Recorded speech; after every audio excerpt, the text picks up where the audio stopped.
आज 6 दिसंबर है।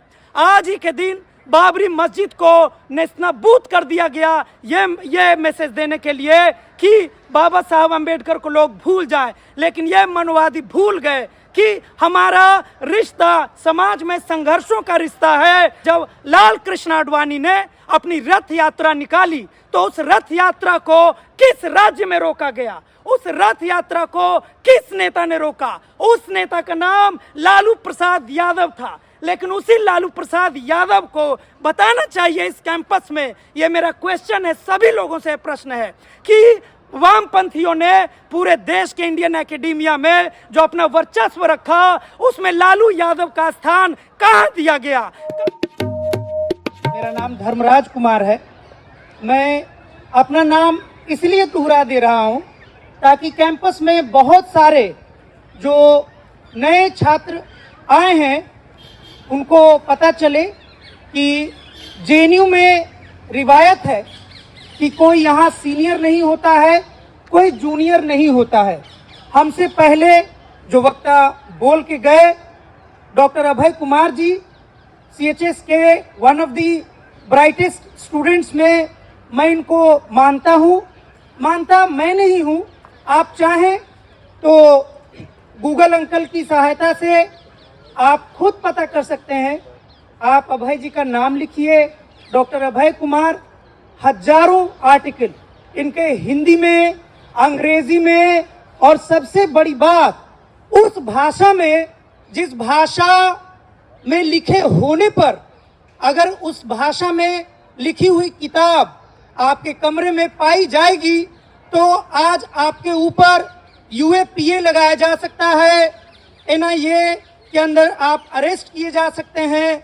आपके ऊपर तमाम ऐसी खतरनाक कानूनी धाराएं लगाई जा सकती हैं कि आप सोच नहीं सकते हैं कि भारत देश में एक भाषा, जी हाँ, उर्दू को आतंकवाद से जोड़ दिया गया है और मुसलमान नाम लेने पर आपकी मॉब लिंचिंग हो सकती है। आपके ऊपर ऐसे जुल्म हो सकते हैं जिसकी कल्पना आपने इस जन्म में अभी तक नहीं की होगी। अभय जी उर्दू के बहुत ही अच्छे राइटर हैं। मुझे उर्दू जुबान स्क्रिप्ट में नहीं पढ़ पाता हूं, ये आर्टिकल लिखते हैं या बहुत सारे लोग लिखते हैं। मैं इनसे दरख्वास्त करता हूं कि अभय जी आप मेरे रीडर बन जाइए, पढ़ के सुना दीजिए। तो मुझे अपना आर्टिकल भी सुनाते रहते हैं। आपको लग रहा होगा कि भाषण मुझे देने के लिए बुलाया गया और मैं अभय जी पर क्यों बोल रहा हूं। इसका एक बहुत ही इम्पोर्टेंट एस्पेक्ट है इसमें। अभय जी को जो लोग कैंपस में जानते हैं, ये हैं डॉक्टर अभय कुमार उर्फ मिश्रा जी। मिश्रा जी मैं इसीलिए कह रहा हूं आज क्योंकि आज जिस महामानव के डेथ एनिवर्सरी यानी महापरिनिर्वाण दिवस पर मैं यहाँ बोलने आया हूँ, उनके जीवन की उन्होंने बहुत सारी किताबें लिखी, उन्होंने बहुत जगह भाषण दिए, उन्होंने करोड़ों लोगों को पूरी दुनिया में प्रभावित किया।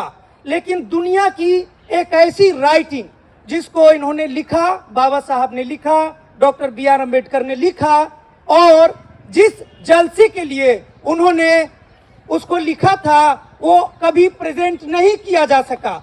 जात पात तोड़क मंडल के कार्यक्रम में पढ़े जाने के लिए अनाइलेशन ऑफ कास्ट, आप सब ने सुना होगा, जाति उन्मूलन, जाति का विनाश, वो सबसे इम्पोर्टेंट राइटिंग जो बाबा साहब ने लिखा, डॉक्टर BR अम्बेडकर ने लिखा, जात पात तोड़क मंडल के जलसे में पढ़े जाने के लिए। लेकिन जब लोगों को पता चला कि डॉक्टर BR अम्बेडकर की राय ब्राह्मणवाद के खिलाफ बहुत तीखी है, इनकी आलोचनात्मक विवेचना के सामने ब्राह्मणवाद और मनुवाद का बनाया हुआ ढांचा रेत की तरह भरभरा कर गिर जाएगा, तो इन्हें वह लेटर नहीं, वह पत्र नहीं पढ़ने दिया गया। लेकिन आप यकीन मानिए कि अगर आप में जज्बा है सच बोलने का, अगर आप में साहस है वो बात कह देने का जिसे कहने से आपको डराया जाता है, धमकाया जाता है, तो आप उसे बिल्कुल लिखिए। भले ही उसे आपको कभी भी किसी के मंच पर बोलने का मौका नहीं दिया जाएगा, आपको कभी भी आपके उस लेक्चर को बोलने के लिए नहीं बुलाया जाएगा, लेकिन आगे चल के आपका वही लेक्चर, आपका वही भाषण, आपका वही रिसर्च पेपर दुनिया में एक मिसाल कायम करेगा और डॉक्टर बी.आर. अंबेडकर का अनाइलेशन ऑफ कास्ट को, जाति उन्मूलन को, जाति विनाश को मैं ऐसे ही देखता हूँ।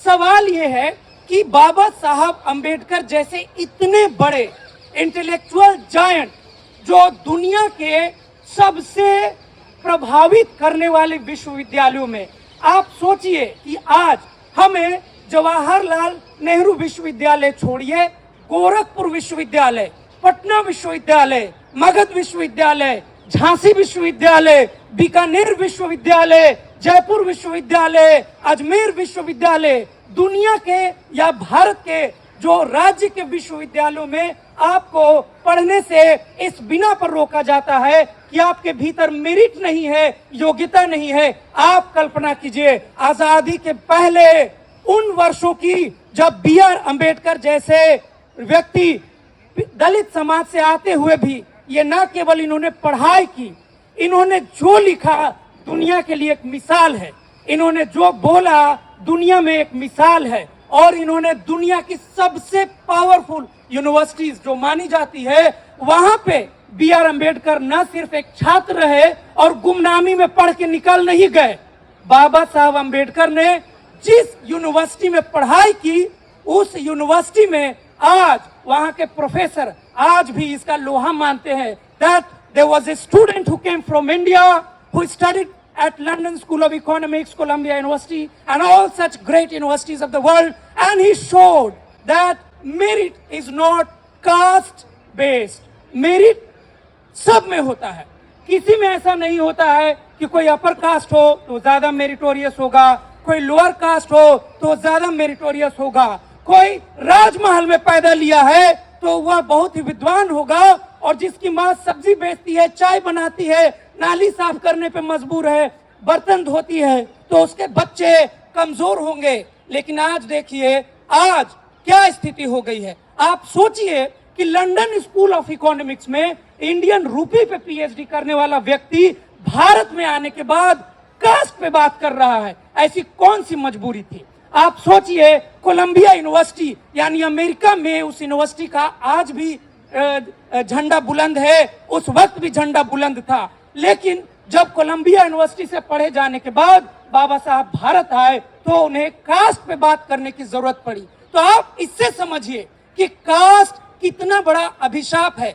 भारत में अगर आप ये कहते हैं कि मैं कास्ट नहीं मानता, तो मैं सीधा सीधा कहता हूं कि जो व्यक्ति अगर ये कहता है कि मुझे नहीं पता मेरा कास्ट क्या है, वह झूठ बोलता है और कहीं ना कहीं उसके भीतर जातिवादी तत्व मौजूद हैं। बल्कि आपको यह कहना चाहिए कि ठीक है, मेरा जन्म जिस परिवार में हुआ, जिस पृष्ठभूमि में हुआ, वह एक खास जाति में उसको माना जाता है, लेकिन मैं उसको सेलिब्रेट नहीं करता हूं। और आपको यह खुलकर कहना चाहिए कि किसी भी व्यक्ति के प्रति कोई भी दुराग्रह, कोई भी बुरी भावना मन में नहीं होनी चाहिए। आप सोच रहे होंगे इसको उदाहरण से कैसे देखा जा सकता है। मैं बता दूं, मैं दिल्ली विश्वविद्यालय के एक कॉलेज में जब अंग्रेजी डिपार्टमेंट में मुझे नौकरी मिली, रिक्रूट हुआ, तब एक प्रोफेसर तब एक प्रोफेसर आए, बिहार के ही थे, और उन्होंने मेरा नाम पूछा, मेरी जाति जानने का प्रयास किया, और जाति जानने के बाद उन्होंने कर्पूरी ठाकुर को 1.5 घंटे में 1.5 लाख गालियां दी। उनकी शिकायत बस यही थी कि कर्पूरी ठाकुर के मुख्यमंत्री बनने के बाद और उनके शिक्षा मंत्री बनने के बाद जब उन्होंने अंग्रेजी को नॉन कंपल्सरी बना दिया, तो उन्होंने कहा कि भारत ज्ञान के अंधकार में चला गया, भारत ज्ञान के अंधकार में डूब गया, और बिहार की शिक्षा प्रणाली खत्म हो गई, और इसका सारा पाप कर्पूरी ठाकुर के मत्थे मढ़ दिया गया।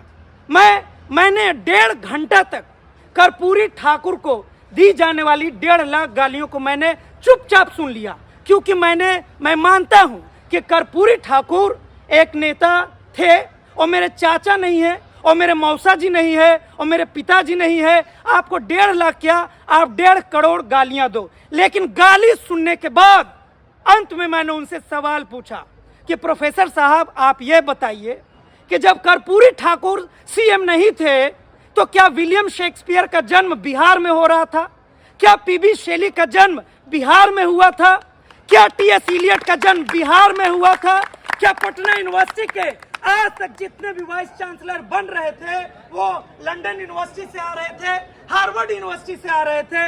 वहां पे बिहार में जितने भी प्रमुख नौकरियों में थे, बड़े बड़े पदों पर थे, क्या वो कोलंबिया यूनिवर्सिटी के पास आउट थे? मैंने उनसे सीधा सवाल पूछा कि आपके भीतर जाति को लेकर जो कुंठा है, मुझे उससे कोई फर्क नहीं पड़ता। मेरा इसमें कोई यकीन नहीं है कि बाबा साहब इसलिए इंपॉर्टेंट है क्योंकि दलित हैं तो मुझे उनकी तारीफ करके दलितों को खुश करना है। मुझे इससे कोई फर्क नहीं पड़ता कि महात्मा फूले ओबीसी थे तो मुझे फूले की तारीफ करके फूलेवादियों को खुश करना है। मुझे इससे कोई फर्क नहीं पड़ता कि कर्पूरी ठाकुर पिछड़ों के बड़े नेता थे तो मैं कर्पूरी ठाकुर की प्रशंसा करके किसी समाज को खुश करना चाहता हूं। बल्कि जो फूले ने कहा, जो बाबा साहब अम्बेडकर ने कहा, जो कांशीराम ने कहा, जो कर्पूरी ठाकुर ने कहा, और मैं मानता हूं कि भारत में करुणानिधि वैसा चीफ मिनिस्टर जिन्होंने अपनी शिक्षा के दम पर, अपनी तार्किकता के दम पर, अंधविश्वास के विरोध के दम पर तमिलनाडु में एक मनुवाद विरोधी सरकार की नींव रखी। और हम सभी जानते हैं कि पूरे भारत में अगर विकास की बात होगी तो तमिलनाडु आज कहां है। और जो लोग कर्पूरी ठाकुर को गाली बकने में अपना टाइम वेस्ट करते हैं, जो लोग महात्मा फूले को गाली बकने में अपना समय बर्बाद करते हैं, जो लोग अंबेडकर को गाली बककर अपने कुंठा को जाहिर करते हैं, उनका राज्य देख लीजिए कहां है। मैं आज बाबा साहब अंबेडकर के महापरिनिर्वाण दिवस पर सिर्फ और सिर्फ एक बात कहूंगा, there should be only one takeaway in my opinion, कि आप जिस भी जाति को हो, आप जिस भी जाति में आपका जन्म हुआ हो, आपको इससे फर्क नहीं पड़ना चाहिए कि देश दुनिया क्या कहेगी, बल्कि आपको खुल के अपनी वो बात कहनी चाहिए जिससे आपको लगता है कि समाज में गैर बराबरी को खत्म किया जा सकता है। आपको खुल के अपनी बात कहना चाहिए जिससे आपको लगता है कि महिलाओं को बराबर भागीदारी मिलेगी। आपको खुल के ये बात, ऐसी सारी बातें कह देनी चाहिए जिससे लगता है कि दुनिया में जितने भी लोग पीछे हैं, छूट गए हैं, वे सभी हमारे साथ आ सकें, कदम से कदम मिलाकर चल सकें। विचार महत्वपूर्ण होता है, न तो किसी का धर्म महत्वपूर्ण होता है, न तो किसी की जाति महत्वपूर्ण होती है, न तो कोई किसी का पर्सनालिटी महत्वपूर्ण होता है, न आपका सूरत महत्वपूर्ण है, आप कैसे दिखते हैं, आपकी शारीरिक विकलांगता क्या है, इसे ये बहुत कोई मायने नहीं रखता है। मायने क्या रखता है? आपके विचार। मैं समझ सकता हूं कि बाबा साहब ने जब अपने बचपन को याद करते हुए अपना मोनोग्राफ यानी small autobiography waiting for visa लिखा होगा तो उनके मन में क्या उथल पुथल चल रहा होगा। आप सोचिए कि पूरी दुनिया के बेहतरीन विश्वविद्यालय से पढ़ने वाला व्यक्ति अपने समाज को लेकर इतना चिंतित है, अपने कड़वे अनुभव को लेकर इतना दुखी है कि बाबा साहब ने जब वेटिंग फॉर वीजा लिखा तो बहुत सारे मनुवादियों को, अपर कास्ट को आज तक यह यकीन नहीं होता है। आप बहुत सारे सेमिनार में जाएंगे, कॉन्फ्रेंसेस में जाएंगे तो आपको वो एक साफ साफ कह देंगे कि ठीक है बाबा साहब के साथ अन्याय हुआ होगा लेकिन इतना नहीं हुआ होगा, ठीक है दलितों के साथ अन्याय होता होगा लेकिन इतना नहीं होगा। अरे वे भूल जाते हैं कि दलितों के साथ तो इतना अन्याय हुआ कि उनको पानी छूने पे कहते थे कि तालाब अछूत हो जाएगा, तालाब प्रदूषित हो जाएगा। आप बताइए, जिस देश में किसी एक व्यक्ति के छूने से तालाब प्रदूषित हो जाता है, तालाब अछूत हो जाता है, पानी अछूत हो जाता है, धरती अछूत हो जाती है, उस देश में कोई ये बात कैसे कह सकता है? ये बात तो हुई मनुवादियों की। आज मैं जिस धरती पे खड़ा होकर भाषण दे रहा हूं, यहां भी फूलेवादी, अंबेडकरवादी, कर्पूरीवादी, जितने भी दलित पिछड़ों के लिए काम करने वाले चिंतक थे, दार्शनिक थे, नेता थे, इन सारे लोगों की राजनीति को इसी कैंपस में यह कहकर नकारा जाता रहा कि अगर हम इनकी बात करेंगे तो हमारा करिकुलम जातिवादी हो जाएगा, अगर हम इनके मुद्दों पे बात करेंगे तो जातिवाद फैल जाएगा। आप यकीन मानिए कि लालू प्रसाद यादव, आज 6 दिसंबर है, आज ही के दिन बाबरी मस्जिद को नेस्तनाबूद कर दिया गया, ये मैसेज देने के लिए कि बाबा साहब अंबेडकर को लोग भूल जाएं। लेकिन ये मनवादी भूल गए कि हमारा रिश्ता समाज में संघर्षों का रिश्ता है, हमारा रिश्ता आपसी संघर्षशील अनुभव का रिश्ता है। आज सोचिए, जब लाल कृष्ण आडवाणी ने अपनी रथ यात्रा निकाली तो उस रथ यात्रा को किस राज्य में रोका गया, उस रथ यात्रा को किस नेता ने रोका? उस नेता का नाम लालू प्रसाद यादव था। लेकिन उसी लालू प्रसाद यादव को बताना चाहिए इस कैंपस में, ये मेरा क्वेश्चन है, सभी लोगों से प्रश्न है कि वामपंथियों ने पूरे देश के इंडियन एकेडमिया में जो अपना वर्चस्व रखा, उसमें लालू यादव का स्थान कहाँ दिया गया?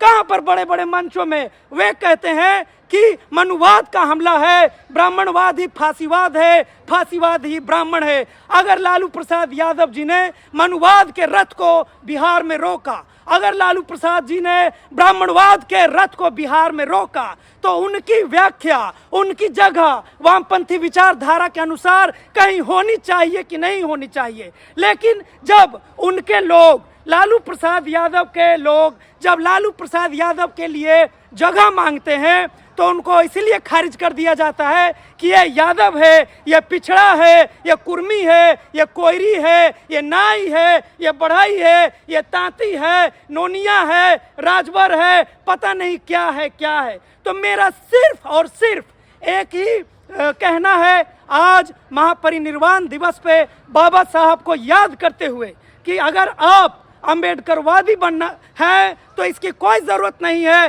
कि आप महापरिनिर्वाण दिवस पे बाबा साहब पर फूल चढ़ाइए, आप मंदिर जाइए, मस्जिद जाइए, कहीं जाइए। क्या ज़रूरी है कि आपके जो विचार हैं, जो आपके संघर्ष हैं, जो आपके अनुभव हैं, उसके आधार पर आपको वो सब कुछ लिखना, पढ़ना, बोलना चाहिए, जिससे समाज में स्थापित कुरीति, खराब प्रथा, महिला विरोधी व्यवहार, महिला विरोधी घटनाएं रुकनी चाहिए। हमारा बाबा साहब से विचारों का रिश्ता है, हमारा जितने भी महापुरुष हैं उनसे विचारों का रिश्ता है। जहां हमें लगेगा कि बाबा साहब से हमारा वैचारिक मतभेद है, अगर हम उस लायक होंगे, अगर हमारे एकेडमिक स्कॉलरशिप में उतना स्ट्रेंथ होगा, तो हम बाबा साहब से पॉजिटिवली इंगेज करेंगे, उनको क्रिटिसाइज करेंगे, जो उनकी बात मानेंगे, कहीं अपनी बात भी मानेंगे। तो हमें एक वैचारिक रिश्ता होना चाहिए। हम आज के अपने इसी भाषण से फिर से आखिरी में दोहरा देते हैं कि आप किसी भी व्यक्ति से मिलो तो आप उसकी जाति से प्रभावित मत हो, आप उसके जेंडर से प्रभावित मत हो। कोई भी पहचान भेदभाव का कारण नहीं बनना चाहिए, बल्कि आप अपने विचार खुलकर व्यक्त करो और सामने वाले के विचार सुनो और एक वैचारिक रिश्ता बनाओ। क्योंकि आज हम देखते हैं कि जब भाजपा की सरकार देश में जब से बनी है, बहुत सारे दलित, पिछड़े, आदिवासी लोग, बहुत सारे माइनॉरिटी के लोग जो कैंपस में, इसी कैंपस में या पूरे भारत में जो अपने आप को पिछड़ा बोलते थे, माइनॉरिटी बोलते थे, दलित बोलते थे, महिला बोलते थे, लेकिन शाम होते ही चुपके से वे शाखा में चले जाते हैं, आरएसएस के शाखा में जाते हैं। तो ऐसे लोगों को आपको खारिज करना चाहिए। आपको इस मुगालते में, इस धोखे में नहीं पड़ना चाहिए कि फलाना अपनी जात का है तो क्या हुआ, सुबह में कम्युनिस्ट रहेगा, दोपहर में समाजवादी हो जाएगा और शाम ढलते ही शाखावादी, आरएसएसवादी हो जाएगा। हमें इन सारे लोगों से एक वैचारिक रिश्ता रखना होगा। हमें भूलना होगा कि जो भी विकास हम देख रहे हैं, अगर आज मैं यहाँ पे जिस लायक भी हूँ, अपनी बात रखने लायक, अगर इस कैंपस में लोगों ने, हमसे पहले लोगों ने लड़के जो जगह बनाई है तो विचारों के दम पे बना था और विचार ही आगे हमारा मार्गदर्शन करेगी। इसी के साथ मैं आप सबको धन्यवाद कहता हूँ कि आपने मुझे सुना, और मुलायम को मैं धन्यवाद कहता हूँ कि मुलायम ने मुझे अपनी बात रखने का मौका दिया। जय भीम।